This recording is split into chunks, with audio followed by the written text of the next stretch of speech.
যোৱাকালি প্ৰতিবেদন দিছে আৰু চৰকাৰে কালিৰ ভিতৰত যি প্ৰতিবেদনত যাক দোষী কৰা হৈছে তাৰ ওপৰত ব্যৱস্থা ল'ব। যোৱাকালিৰ প্ৰতিবেদন দিছে, ফাইলটো মোৰ ওচৰত আহিছিলেও মই কাক কেনেকৈ কি ব্যৱস্থা ল'ব লাগে স্পেচিফিক সুধি পেলাই পঠিয়াইছোঁ। অহা কালিৰ ভিতৰত আপোনালোকে পাব। তাত কিছুমান প্ৰতিবেদনত GMCHখন কেনেকৈ ইম্প্ৰুভ কৰিব লাগে তাৰ বিষয়েও কৈছে। অকল একশ্যন লোৱাই নহয়, ৰিমেডিয়েল কথাও বহুত তেওঁলোকে কৈছে। আমি গোটেইখিনি সুন্দৰভাৱে ৰূপায়ণ কৰিম।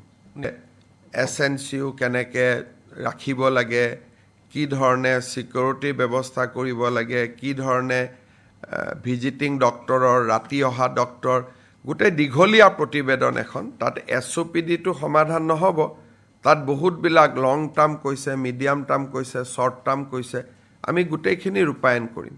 কিন্তু প্ৰথমতে আমি ঘটনাটো, তাৰ পিছত আমি লং টাৰ্ম কামখিনি কৰিম। প্ৰথমতে ঘটনাৰ লগত জড়িত যিকেইজন ব্যক্তিৰ কথা কোৱা হৈছে সেইখিনি অহাকালিৰ ভিতৰত আমি ব্যৱস্থা ল'বৰ কাৰণে চেষ্টা কৰিম।